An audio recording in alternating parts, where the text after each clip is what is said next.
Under the same moon, we share the love. Embracing the differences like hand in glove. The major breaking news into the Don Lemon Show newsroom, and it involves It's a beautiful sight. Together we shine in each other's light. And now do we stand in love's pure might. Watching the world share in love and light. Hearts beating as one in our peaceful flight. Colors of harmony painting the night. United we stand in love's pure might.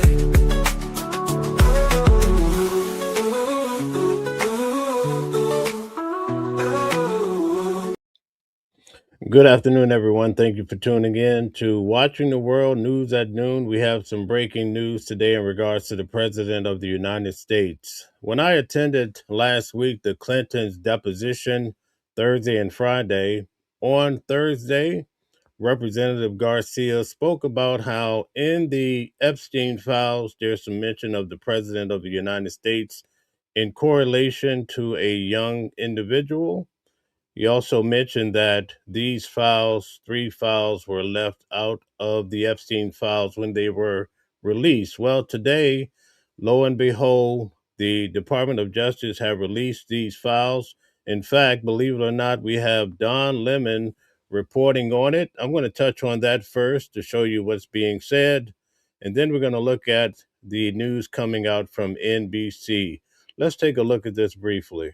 I have some major breaking news into the Don Lemon Show newsroom, and it involves rape allegations by Donald Trump of a 13-year-old girl. The Justice Department has posted online the FBI interviews release of the sexual assault allegations against President Donald Trump that had been missing from that massive trove of Epstein files released by the Justice Department.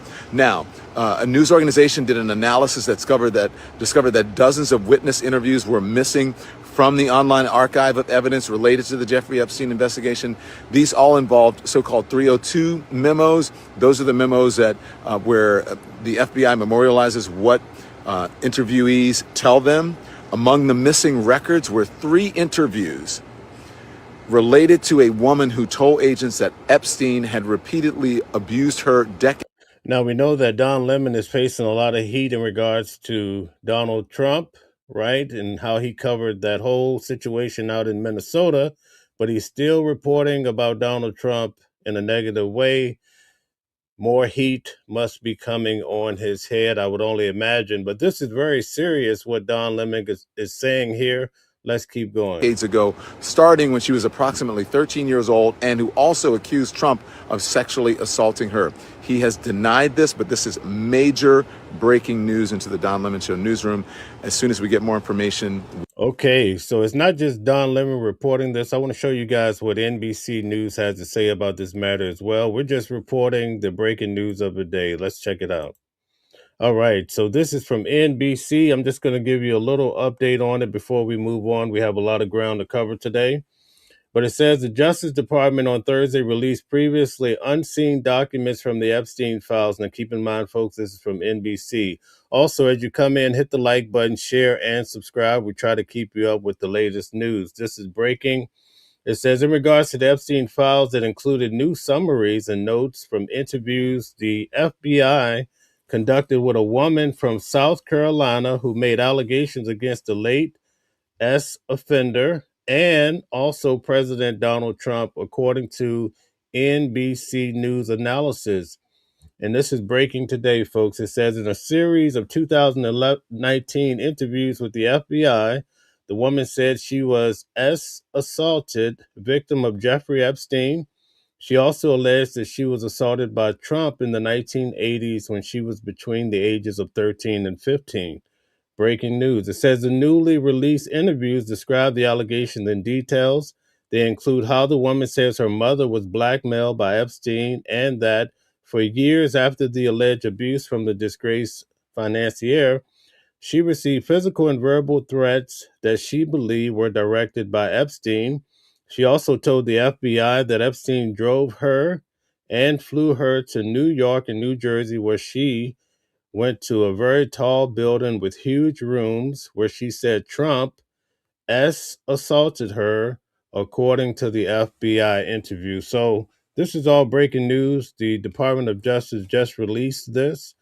I'm just bringing it to your attention so you could follow up on it if you want to know what's happening in regards to some of the allegations that are coming out from the Epstein files. This was mentioned last week again as I stood in front of the deposition center where Bill and Hillary Clinton were facing the heat. One of the representatives, Garcia, spoke about this, but finally I was able to find it because it's breaking news as of today. We have so many marvelous people in the house. If you guys would like to call in, feel free, let me know. I'll let you come up and express yourself. Shout out to you gents being here nice and early. I really do appreciate it. James is back from last night. We have Deborah in the building. Shout out to you. Always nice to see the deep fake report, says Morning Mel. Am I not supposed to post on your community posts? Looks like you removed my posts. I didn't remove a thing. I'm unaware about what you're referring to. So that's not me. And I think the community wall is free for posting. So maybe there's some technical issue. I'm not sure. But send me an email about that. I'll always respond to you. Herdy says, Don Lemon cries white supremacy. Thank you, Herdy, for being here, participating. Little P, shout out to you. When were the allegations presented? Okay, they were presented in 2019. James says the DFR, good morning. Okay. All right. Good deal. We have so many great people. We have to keep moving. We have a lot of territory to cover. Here's another report in regards to Jeffrey Epstein. We have to cover it, folks. More exclusive details tonight on a newly uncovered police investigation into Jeffrey Epstein years before. Hit the like button, share, and subscribe. Thank you very much. The case exploded publicly. The Epstein files revealing West Palm and Palm Beach police first looked into Epstein 4 years earlier in 2001. Our investigative reporter Terry Parker first reported on this newly discovered case 2 weeks ago, and tonight she has more on what she found in a later document about that investigation. Terry? Right, it's kind of complicated, but what we found, and we didn't know until we got the Epstein files, is that back in 2001, Palm Beach police did investigate Jeffrey Epstein because 3 Palm Beach Atlantic students complained that Ghislaine Maxwell had recruited them on campus. Well, I then found additional documents that show the FBI apparently re-interviewed one of those students in 2019. So I took those notes I found in the files and I showed them to the lawyer who represented the first known victim in what we thought was the first investigation. And Spencer Kuven says he can't believe that Epstein was on the police radar for 4 years before he was fully investigated and charges were brought.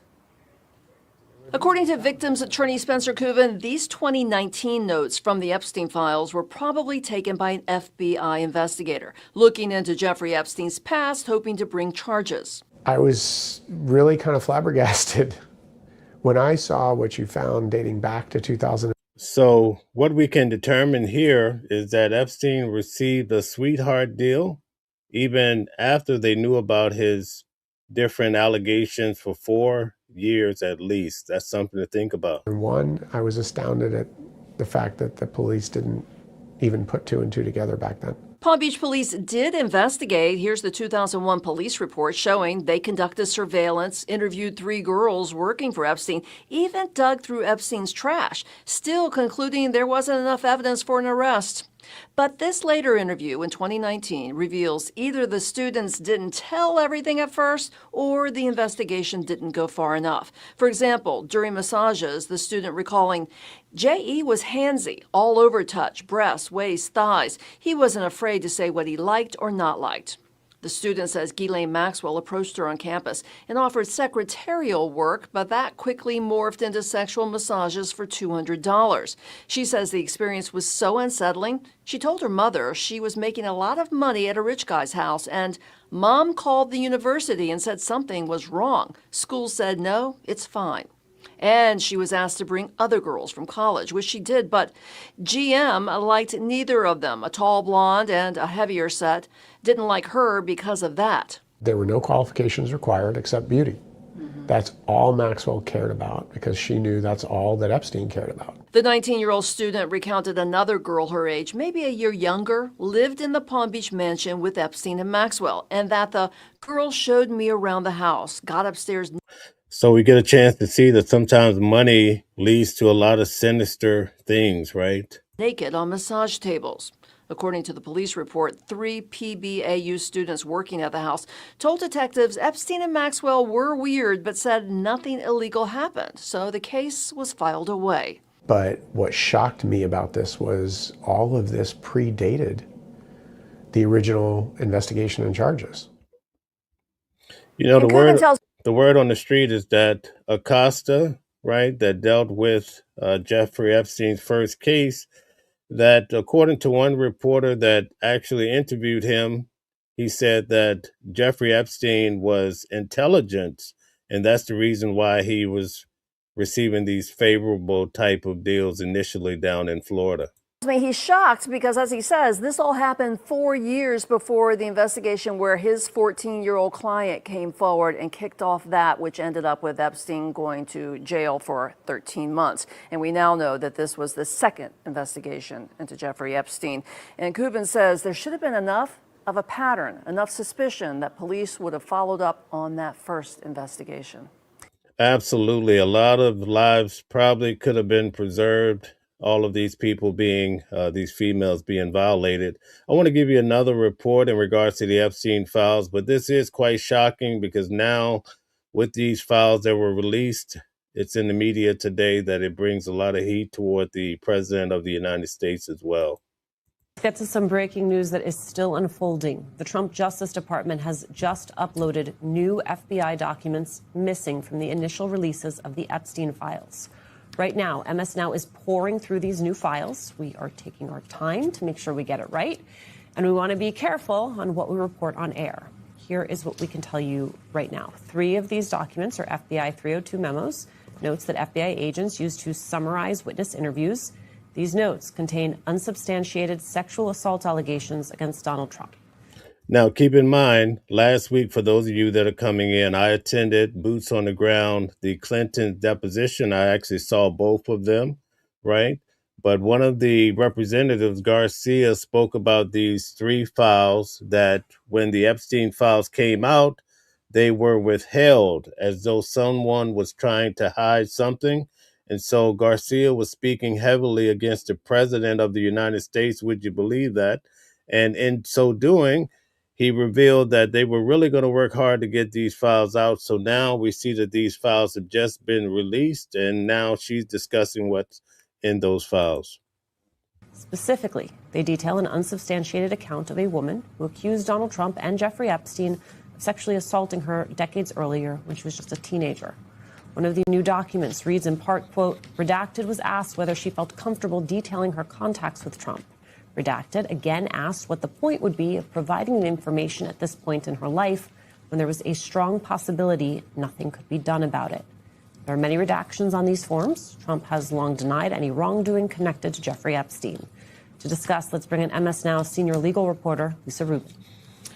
Lisa, again, I want to just reiterate what Alicia just said for our viewers is we are definitely combing through all of these because these are the 302s, these forms, these FBI interview intake forms were the thing that, as we have interviewed survivors of Jeffrey Epstein and Ghislaine Maxwell's abuse over the course of the last couple of months, the things that they themselves most wanted to see in the files. And so the fact that today we've gotten at least 2 of these, by my count, you may have more, I think it's important, and it is important that we get this right.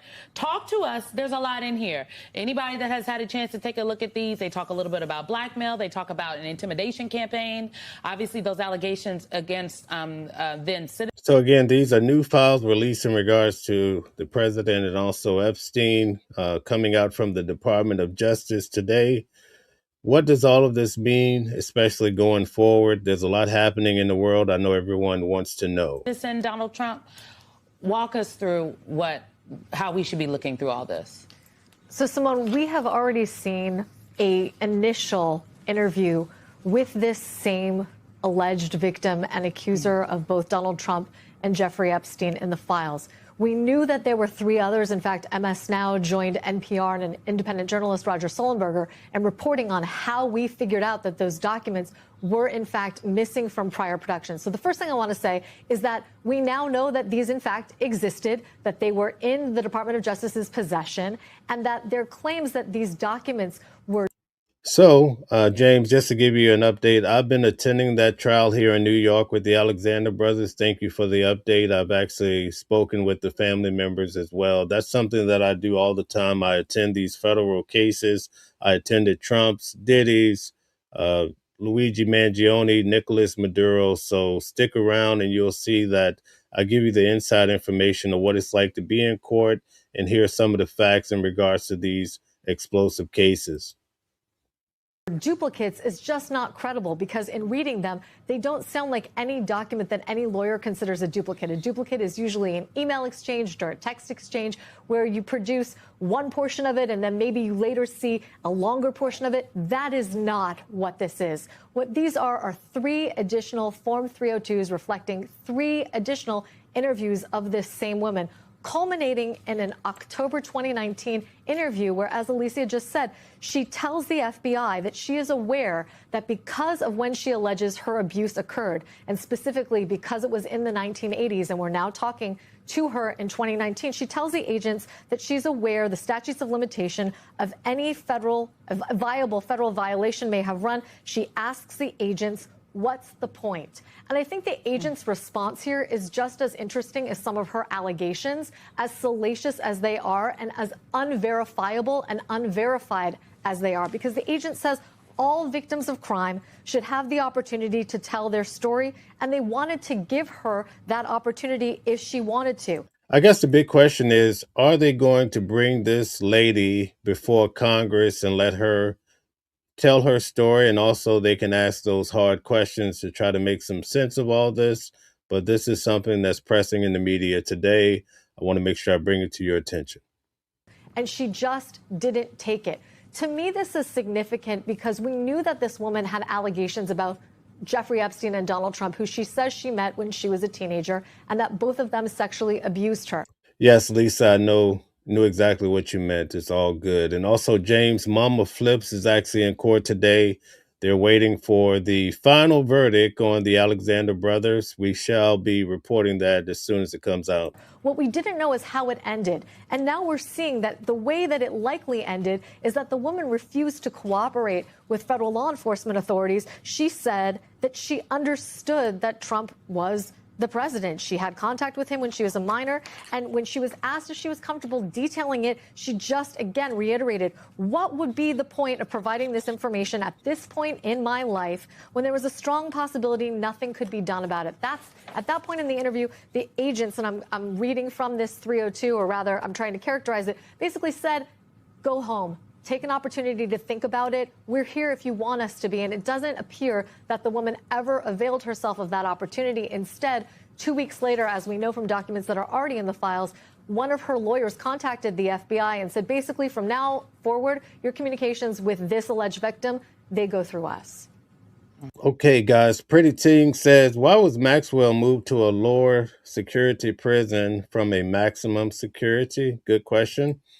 James says, that's exactly what I was thinking. Are they going to bring her before Congress? Great question. You know, Lisa, just listening to you describe and share that aspect of it, you can feel the frustration of the victim there. You can feel the anxiety, and it really... So, guys, I just want to let you know, I attend these court cases. I saw Cassie come out talking about Diddy, and also Jane Doe, Mia, different individuals talking about Diddy. I sat in Alexander's case, and I see the different girls coming in, telling their story. In all of these different cases, this channel is very victim friendly. I want you to know that. And we don't just disregard people when they tell their story and their experience. So I just want to make that very clear. We do not try to silence people.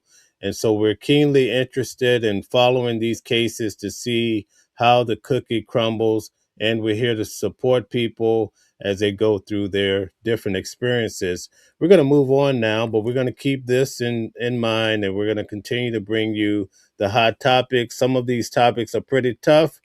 In fact, a lot of people don't want to hear about the president of the United States, and I totally get that, but it's in the news. I want to bring it to your attention. We're going to move on to this other big pressing story. It's with Israel. Israel is dropping bombs on Iran along with the help of the United States, which we wonder, what is the real reason behind all of this? But let's get to the story. Campaign in the Middle East, U.S. forces escalating their strikes on Iranian air defenses and missile sites as commanders say Operation Epic Fury is hitting the terror regime's capabilities hard. Good morning. I'm Dana Perino. Bill's off today. Hi, Martha. Thank you. Hi there, Dana. Great to be with you. Good morning, everybody. I'm Martha McCallum, and this, of course, is America's Newsroom, and there's so much coming in. We have new video that shows the United States military striking and setting fire to an Iranian drone carrier ship, roughly the size of a World War II aircraft carrier. And meanwhile, the Israeli military ramping up their pressure as well. They're pounding Beirut at this hour, ramping up operations against Hezbollah in its strongholds across Lebanon. And the IDF says that it's moving to its next phase amid this. You know, it's so easy for us to sit back and say, oh, this is just another war, right? And sometimes we don't look into it. A lot of people are saying this is Israel's war and America is fighting Israel's war. Okay, so we hear all of these things happen, but it takes on a new meaning when we have family members that are being sent over to these places in harmony with this campaign or war, whichever way they want to frame it. And in my case, I say I have a family member already sent over. So it's very important to try to figure out what is going on, because definitely this is really starting to hit home, especially here in New York City as well. We have such a high demand for security because they're saying that we have all of these sleeper cells here because of Joe Biden allowing so many people into the country. At least that's what we're being told. And that extends throughout the entire United States because we become a big target. In fact, when Donald Trump was asked about it, you know, how dangerous this could be for Americans on our soil, he said, I told you we are going to lose lives. So what does all of this mean? This is what we need to know. Ongoing conflict with Iran, shifting the focus to eliminating Iran's missile program once and for all as they begin the 15th wave of strikes in Tehran. And CENTCOM says the U.S. and America's closest ally in the Middle East are weak. Yes, James, I'm with you. I think we're going to see boots on the ground over in Iran. Weakening Iran's power. Our combined joint forces have relentlessly destroyed Iran's air defenses over the past few days, and they've continued hunting for more systems to kill. Our air defenders are operating at the very top of their game. We are fighting. Oh my, guys, breaking news. Pretty Tings, boots on the ground, says we have a bomb threat this morning in downtown Dallas, Texas. I'm going to be in Dallas pretty soon covering the Carmelo Anthony case. So I'll be in Texas, flying into Dallas. We'll see what happens. To win. Through combined U.S. and Israeli combat power, we will continue decimating Iran's ability to project power outside its borders.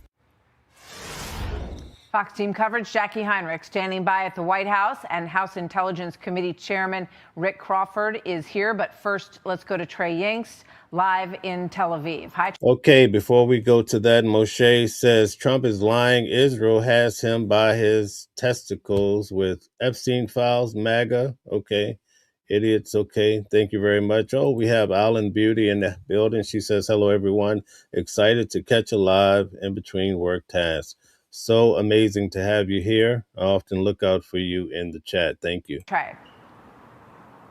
Sandra, Dana, good morning. Just last night, the Israelis launched. And guys, we have over 200 people, YouTube alone. Hit the like button, share, subscribe, help us to build the chat. I'm on the road. I'm trying to get approved for the White House press. They have a segment for people such as myself. So please help me get the numbers up so I can report to you from a higher level at the White House. Thank you. A massive strike against the. I have the freedom and the capacity. I'm able to do these things. I just need access, and I need you guys to really chime in with the support, the likes, the numbers. Numbers is what helps these type of situations develop. The Iranian capital of Tehran, those strikes have continued even as recently as last hour. And we have some new video here showing the Israelis targeting the compound underground. Thank you, Wendy. Nice to see you here. It's nice to see you back watching from work. It's so amazing to have you. Thank you, Lisa, so much. I saw the super chat you gave this morning, bright and early. I said, Lisa's thinking about me, thinking about watching the world. It makes all this traveling worth it to know that people really appreciate what I'm doing. Ground that Iran's former supreme leader had planned to hide in if any sort of attack were to take place against his country. The Israeli Air Force used over 50 fighter jets and 100 munitions to strike this underground bunker. And a senior Israeli official telling Fox News that when the supreme leader was killed, he was actually above ground. He never made it to the bunker that they destroyed overnight. And this official says the result was exactly what planned. I don't know if you guys are starting to see what people are saying online about Israel having some type of Epstein files type of situation over individuals, and that's why we're going to their aid to fight wars. We see all of these type of explanations online, and we wonder what's the reasoning behind it. Is there some truth to that? Is Epstein is this a distraction? We see all of this happening. Also, a lot of people that are Bible thumpers, as they would say, they understand the Bible. They're quoting scripture saying that this is all Bible prophecy. Last night, I broke it down that the Iranians used to be the Persians. And if you know history in accordance to the Bible, it was the Persians that freed the Jews or the Israelites and help them to be able to rebuild their temple, the second temple. So all of these things people are trying to make sense of and tie them all together. Planners had hoped for. Khamenei stayed above ground, and the opening strike of Operation Epic Fury found him right there. Now, today, Israel's Prime Minister Benjamin Netanyahu is holding security consultations with his cabinet to determine the next steps in phase 2 of this operation. And again, we expect these strikes to expand and continue in the days ahead. The Iranians are still launching their attacks against Israel. Overnight, ballistic missiles soared through the skies of this country. You can see in some Fox News video here one of those missiles overshooting its target and slamming in. Jamie, I fully understand. You say the Bible has nothing to do with this. Thank you for your comment. Into the Mediterranean Sea. This happened a number of times, and sirens sounding once again this morning across Tel Aviv. Now, the Israelis say they are dismantling Iran's ballistic missile launchers, hitting another 6 of those launchers overnight. And Israel's chief of... You know, we're so used to seeing all of this develop from afar, but we're uncertain as to what it could mean on American soil, waking up to hearing loud noises, if you get my drift. Definitely will have you faint out of fear. But all of these things we're trying to figure out. In fact, in this show today for our News at Noon, we're going to look at gas prices that are going up, along with food and other things as well, to try to get a broad picture so that we can prepare ourselves for the future and not just shrugging things off, because that's how you run into a snag, right? Staff had this to say earlier today about the ongoing operation. I am in continuous contact with my American counterparts, including the chairman of the Joint Chiefs of Staff of the United States, General Dan Kane, and the commander of CENTCOM, Admiral Brad Cooper. We are fighting based on shared interests and values. In this war, shoulder to shoulder, they are true friends. Through coordinated action, we are stripping the regime of its military. So I just wanted to give you enough to understand that this is major. Israel is dropping serious bombs. The United States is well invested into this whole operation as well. But as intelligent people, we ask those critical questions. And that might lead you to a place where you're like, well, why are we actually doing this? And how does it actually benefit the American people? Especially when you take out the man, right? The Ayatollah, who they see as being next to God, right? This is beyond politics. This is their religion and how they see their God. This could be a major problem because these people will fight you to the death, and this could go on forever, right? So let's check it out. Let's be observant, and I will continue to bring this to you with our News at Noon and other segments. I want to show you how Kristi Noem was fired by Donald Trump. They said she was about to take the stage. And Donald Trump called her while she was in the limousine and says, hey, remember we saw the show Apprentice? I was a big fan of The Apprentice, right? Every episode I saw it, right? And he called her to say, you're fired, right? So imagine she had to take the stage knowing that all of this bad press would be involved. But let's take a look at the reason why she may have been fired by the president of the United States. How do you square that concern for waste? And guys, let's get the likes up, share, subscribe. Let's get to the White House. Yes, indeed. Which I share. With the fact that... And by the way, I will be in D.C. next weekend. I'll be visiting the White House, but it won't be the way I want to in the press room. You have spent $220 million running television advertisements that feature you prominently. Sir, the president tasked me with getting the message out to the country. And by the way, I'll be live streaming all of my business dealings in Washington, D.C. next week. That's something to look forward to other countries where we were seeing the invasion come from, with putting commercials out that told them that if they were in this country illegally, that they needed to leave, or we would detain them and remove them, and they'd not get the chance to come back to America the right way.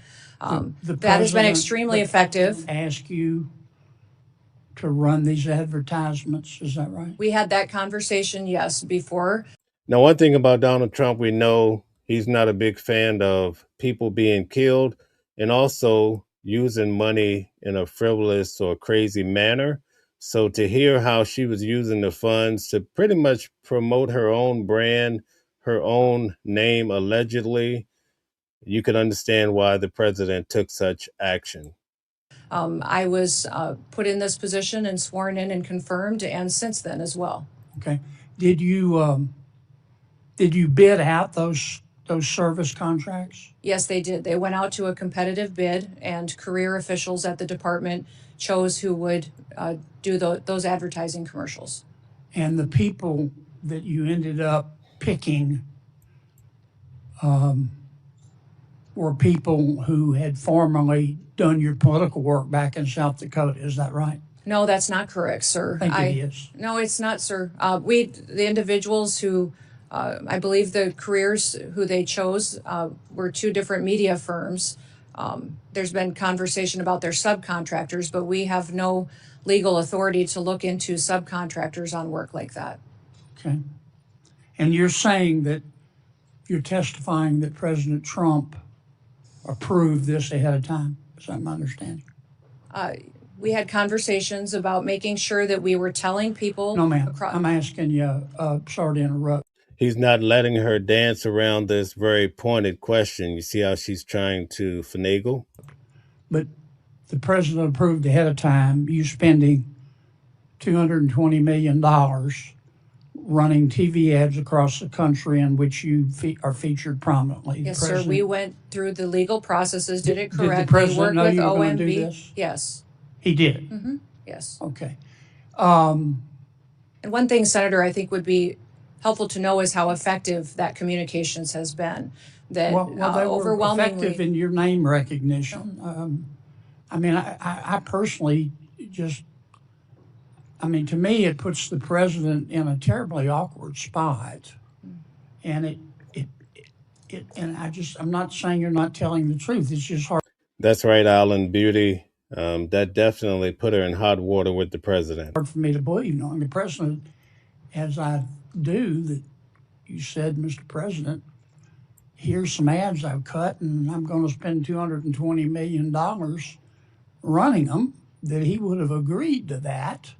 I don't think Russ Vogt at OMB would have agreed to that. It's something we have to defend. I'm only... You know, it's amazing. The president acted on this so quickly. It goes to show it. I don't know how he does it, but the guy, he sees and hears just about everything, and he acts on it really quickly, quick execution. Shadow says, that's so. Call president needs to be fired also. Okay. I hope we can do that after the midterm election. Okay, thank you very much. Appropriations Committee. I mean, So we get an idea what happened there. I just wanted to give you the background on why she may have been fired from her role and moved to a different position. Although many people are going to debate it, I'm just giving you one angle. You could probably find more. Would you believe a reporter was picked up by ICE? Let's check it out, folks. Tonight, a Nashville journalist detained by immigration authorities. In court documents, her attorney claims she was arrested without a warrant. News 2's Kelly Milan spoke with that attorney today and shares more. Hola, ¿qué tal? Regresamos con más información. A Nashville television reporter now in immigration detention. Stephanie Rodriguez, who works for Nashville Noticias and Univision 42, was taken into custody by immigration agents March 4th. According to a statement from the outlet, Rodriguez was with her husband outside a gym on Murfreesboro Pike when several cars surrounded their marked news vehicle. The station says several men then exited those cars and demanded Rodriguez be taken into custody. She was later transported to a detention center. Up until now, she hasn't had a case with ICE charging her with anything, any part of DHS charging with anything. She never had a case with the immigration courts. Her attorneys have now filed an emergency federal petition asking a judge to order her release. The lawsuit claims Rodriguez entered the United States legally, applied for asylum, and has been seeking a green card through her U.S. citizen husband. Her lawyer says she had been following ICE instructions and was expected to report to the ICE office later this month. But according to her attorneys, when they checked with ICE about her case, they were told the charging documents were still being finalized. Now, ICE has claimed that her failing to show up last Wednesday was a sign that she is a flight risk. But in this case, there was an ICE officer. These are tough times when you see the reporters and the anchors actually having to be detained with ICE as well. Goes to show that you have to have your paperwork in order. You have to enter the United States the proper way, or they will come looking for you. Guys, hit the like button. You could also hit the likes and the 100s. It's all there within the chat if you would like to push the channel more. Thank you very much for that. I really do appreciate that. There's a story here in New York City in the Bronx involving the daycare. Imagine you take your children to the daycare. It's hard enough as it is trying to work and take care of life. And then they're at the daycare, the place that you trust your valued possessions, and then they get access to narcotics and also could potentially lose their lives. Let's look at this story that ended very badly for one man and also for the family whose child was affected. Sentencing day for the daycare operators responsible for the fatally exposing a toddler to fentanyl in 2023. It was a gut-wrenching day in court as the parents of the boy addressed the couple responsible for the tragedy. Eyewitness News reporter Darla Miles is live in the Melrose section of the Bronx with more on this story. Darla. Well, David, the parents of Nick. All right, there's my good friend Darla. Darla supports the channel. She says she watches Watching the World. Darla is often with me in the court. We started off with Donald Trump's case together. So she is fabulous. I want you to take notice to her voice. It is impeccable.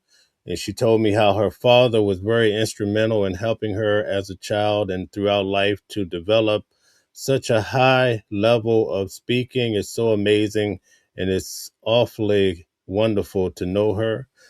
Butch says America's citizens first. What do you think? Do you think the action in Iran shows that we are America first? Put that in the comments. Tell us what you think as we hear about this terrible story. Nicholas Dominici had a chance to address the two people convicted in their son's murder today, and those two people had a chance to apologize to the family today. But when you talk about how Guys, Darla Miles, she has her own platform, I believe. I see her often. I think it's apart from her network. So definitely go follow her, show her some love. Tell her you heard about her from Watching the World. She is so amazing. Gut-wrenching and difficult this day was today. One thing can sum all of this up. The mother told the court, Zola Dominici says she cannot wait until the day that she dies, until she can see her son again. And because he's not coming back, these two people should never get out of jail.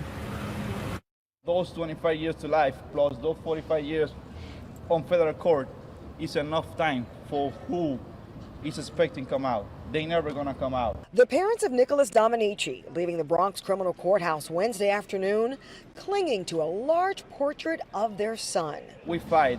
We pray every day to wake up and have the power to be standing on that courthouse. It's not easy. This uneasy final chapter in their 2.5-year nightmare in the fentanyl death of their 22-month-old son, ending with the sentencing hearing for former daycare owner Gray Mendez and her husband, Felix Herrera Garcia, convicted of second-degree murder in the toddler's death. No debe salir nunca de la cárcel. You should never get out of jail, Zoila Dominici telling the court.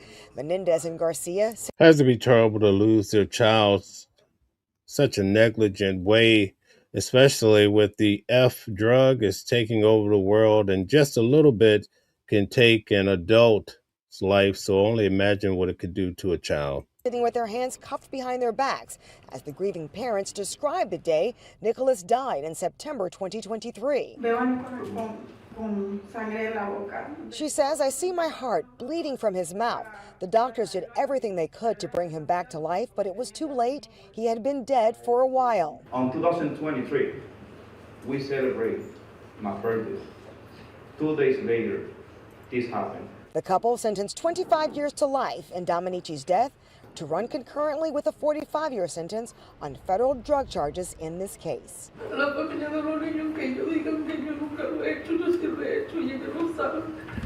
It doesn't solve the problem, but imagine that this does help them in some way to get some justice for what happened to their dear child. Brian says 75% of Americans don't want this war. Imagine how the internet fools you into thinking it's what you want. Like in chat, okay? That's fake news provided by bot accounts. Okay, thank you for giving us that update. So we definitely want to keep them in mind for what happened to their small child. It's very heartbreaking. But now we're going to look at a different aspect of life, and we're going to look at the finance, especially when it comes to fuel. How much are you paying now at the gas pump? Have you noticed in your personal life that gas prices have gone up? Or what about when it comes to your groceries? Are you feeling the pinch, or do you feel like gas and food has come down? Let's look at gas in particular, especially in regards to this war involving the Middle East, where the whole gas fuel is the prime topic. Let's get to it. In News Nation national correspondent Mills Hayes, who's live from a gas station in Chicago. Mills, Americans are seeing higher prices right now, and that, of course, is part of Iran's energy warfare. It appears that the daycare owners were sellers, and that's just based on loosely what I recall hearing in the past. Strategy. But I think top of mind for a lot of people is how long might this last? What's the word you're hearing on that? Right. Good morning to you, Marky. President Trump says that gas prices will drop rapidly once the war is over, and that the military operation is far more important than higher gas prices. Still, Politico is reporting that White House officials are putting pressure on key officials to find ways to lower prices at the pump. And that relief couldn't come sooner for millions of Americans that hit the road each day. And since the strikes in Iran began, gas prices have risen by about 27 cents on average nationwide for unleaded gas, and about 40 cents for diesel at $4.17 on average. That's up from $3.76 a week ago, and it's already impacting farmers and long-haul truck drivers. A lot of people are asking this very important question. Nia says, I thought you already got oil from Venezuela. So it's quite confusing, because we took in all the oil from Venezuela. As I told you, I attended Nicolas Maduro's hearing. I'll be in court with him soon. But we were told that gas would be below $2, right, a gallon, because of the taking of Nicolas Maduro and also taking pretty much control of Venezuela. But the next week we're in Iran and prices are going up.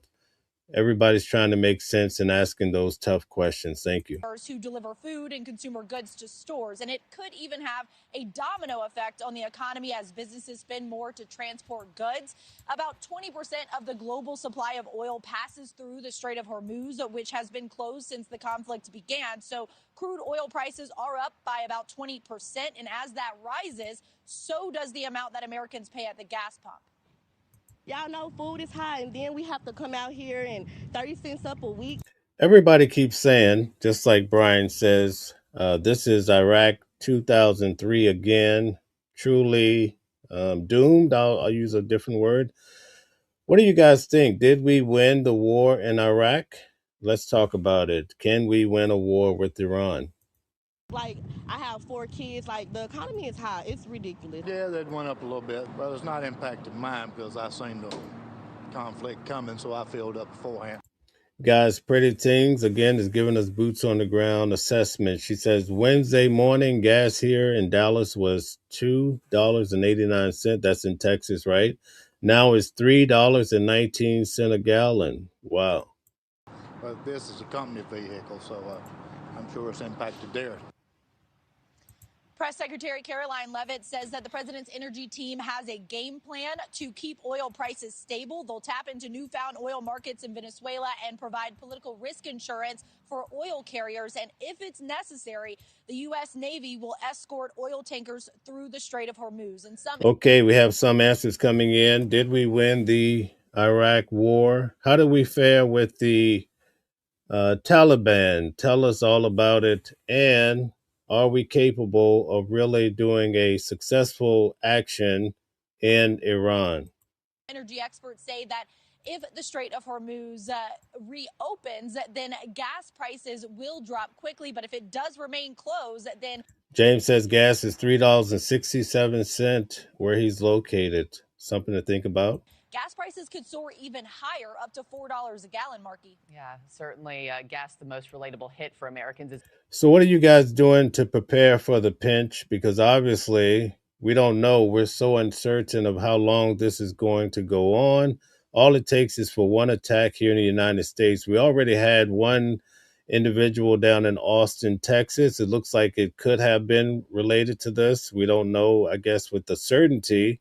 But all it takes is something like that, and prices are even going to get worse, or could be. Or maybe the president and this administration have a plan that will make this all work out. What do you guys think in regards to that? Is there some hope amidst all of this chaos? Let's talk about it. Let's move on. We're running out of time here for the hour, but we're going to finish off with two ways of looking at Nancy Guthrie's case. We're going to see if we can glean some new information to help us understand this big case that's happening. I just came back from Tucson, Arizona last week. As you guys saw, I was covering that case, boots on the ground, waiting on the next case that I'll travel out for, but I also cover the federal cases in New York and abroad to help you understand what's happening, because in many cases, they do not allow the cameras inside the court, no recording. So that's why we try to fill in the gaps for you. So let's take a look now at Nancy Guthrie, some new information coming out.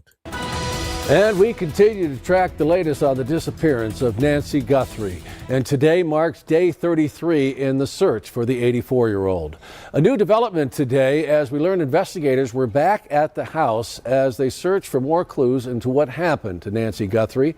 All this, as Sheriff Chris Nano says, investigators are going through thousands of hours of video footage from the area.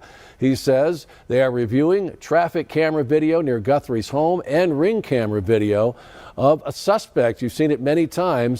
Guys, take a moment, hit the like button, share, and subscribe. And Jeff makes a good point. Remember when gas was $5 a gallon? I believe I was following it closely when Joe Biden left office. The national average was $4 and some change. So we're still below that, but it's starting to creep back up, and everybody wants to know, where could it possibly end? From her home the night she was taken.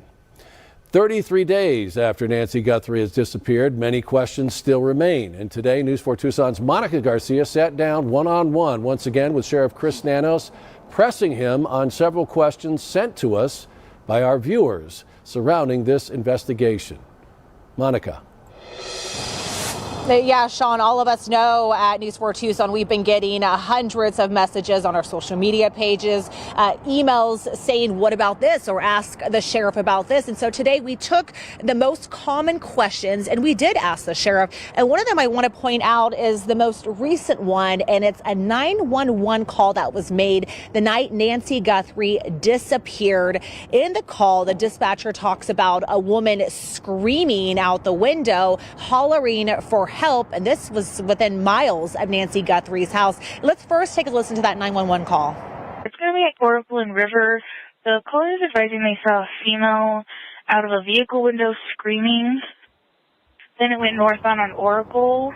The vehicle was a dark gray. So I just want to stop here. This is the 911 call that came in of a potential kidnapping not that far, within miles of Nancy Guthrie's home. Now, keep in mind, when we look at the timeline for Nancy Guthrie, her pacemaker disconnected at 2:28 p.m.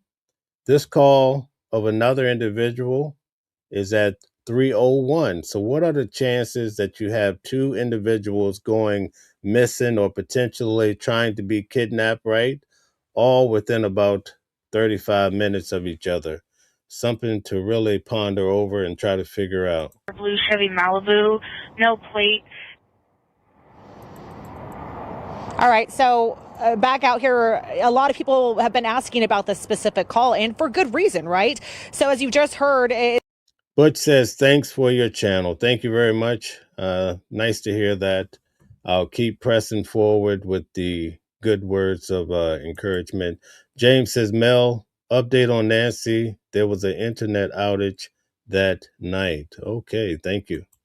it's been circulating all over line, described a woman screaming, hanging outside of a moving car. We spoke to the sheriff about that. We're going to get to that in just a second. And during our conversation, we also asked about other evidence in the case, including the more than a dozen gloves found during the search. The sheriff says the glove found closest to the scene, about 2.5 miles away, was tested and it was eliminated. Other gloves found farther away, he said some 6 to 7 miles away, those are still part of the investigation. They're just not priority. They're still getting tested. So let's get back to that 911 call we asked him today about to see if they had investigated it. Take a listen. Oh, there was a 911 call of a woman overheard screaming, hanging outside of a car the night Nancy was taken. What's the update with that? We're aware of it. We found those individuals, interviewed them. It was a domestic violence situation that had nothing to do with this case at all. Okay, so we could rule that one out according to the sheriff. And I believe the FBI also spoke on it, that that was a separate event, but something to consider. All right, folks, so you just heard the... All right, Jay Mastermind, welcome back. Nice to have you here. Jay says, the scripture says you should never harm one of my peers. I think you're talking about Mark chapter 10, where it talks about the young kids. If you harm one, it's better to tie a noose around your neck. I think that's what you're referring to. Thank you, Jay. I appreciate that. Butch says, I remember waiting in lines when they said there was an oil shortage. That was 50 years ago. All right, we're back in the saddle, perhaps.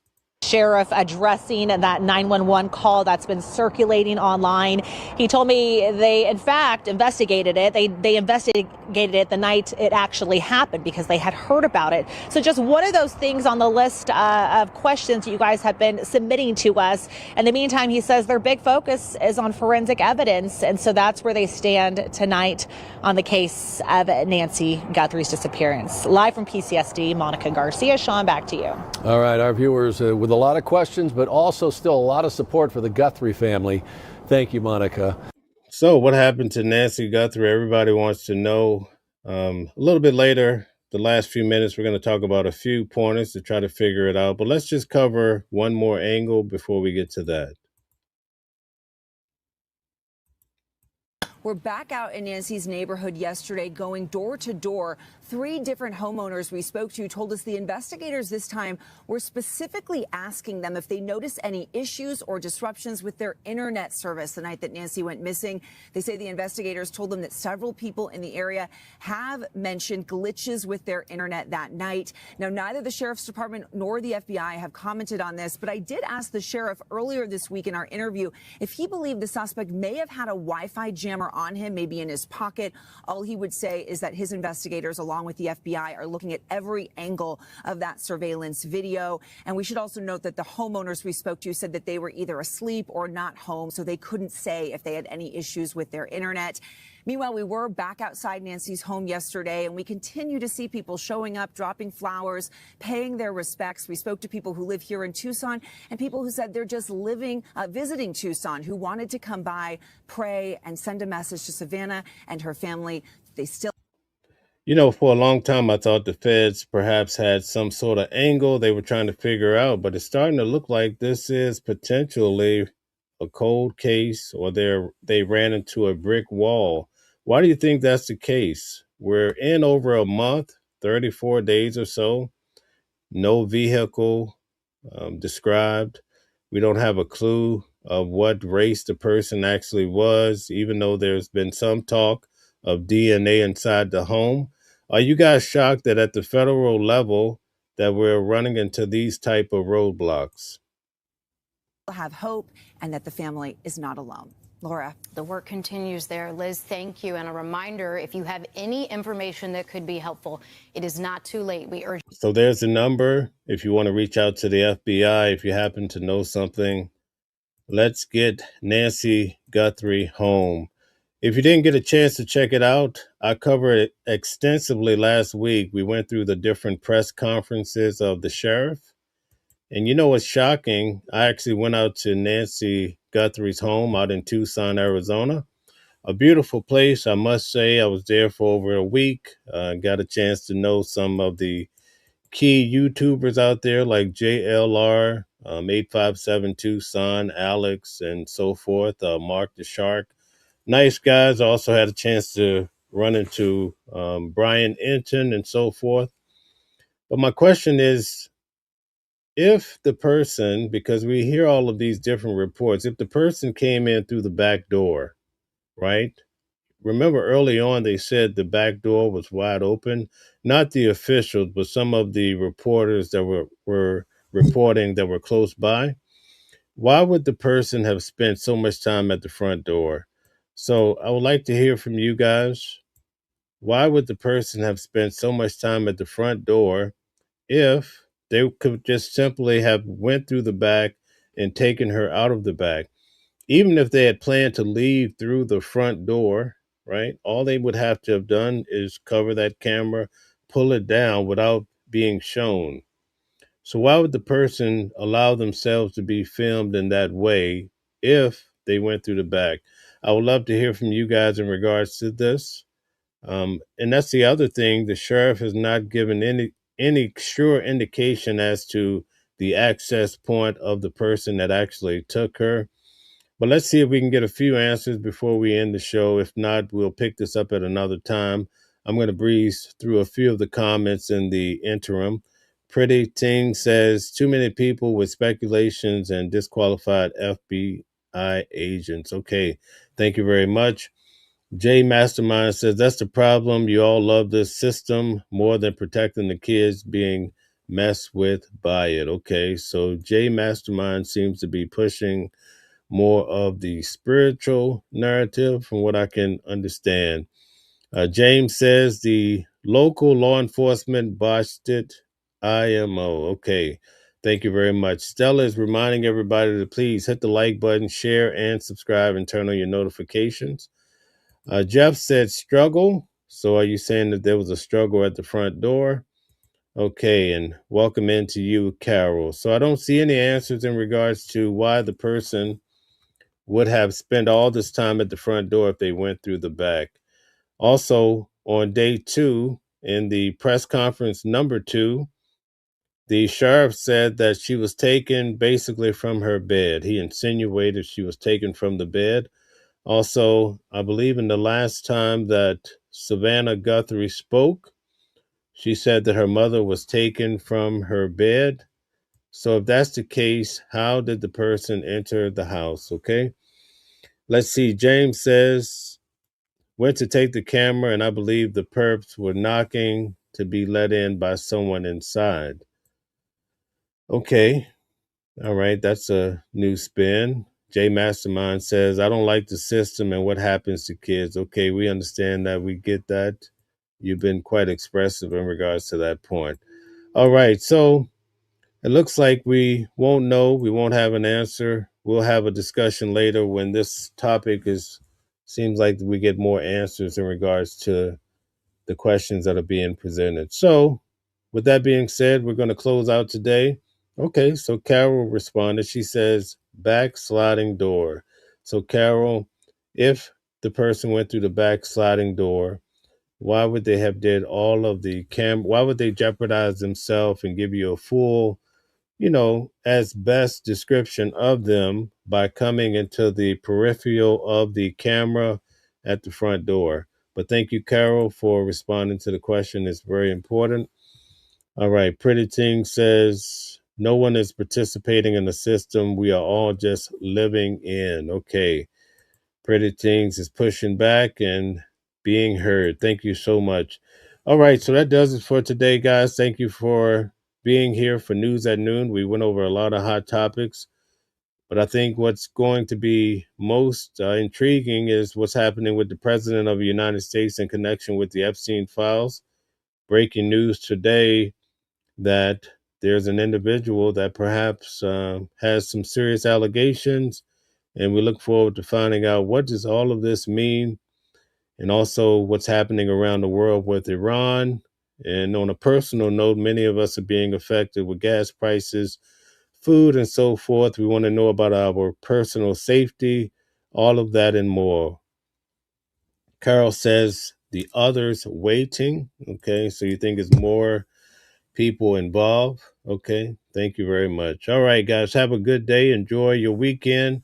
We'll see you back on Sunday night at 7 p.m. We have the show with criminal defense attorney Calvin Johnson called the Weekly Legal Review.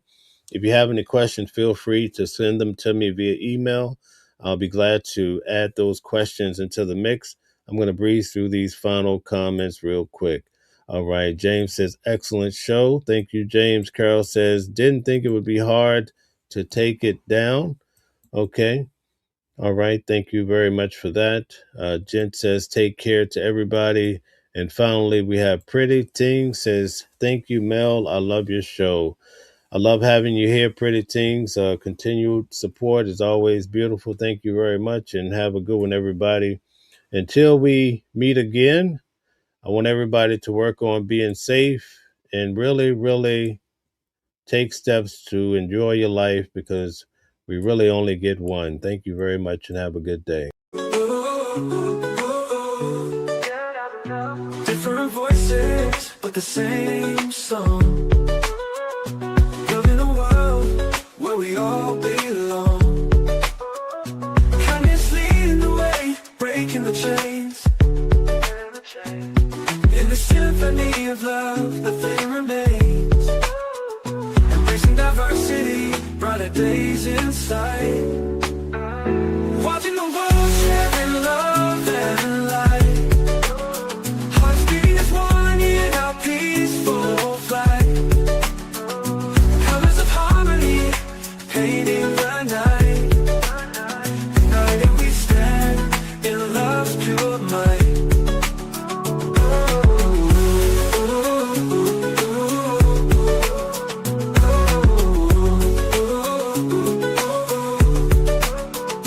Watching the world sharing love and light. Hearts beating as one in our peaceful flight. The colors of harmony, painting the night. United we stand in love's pure might.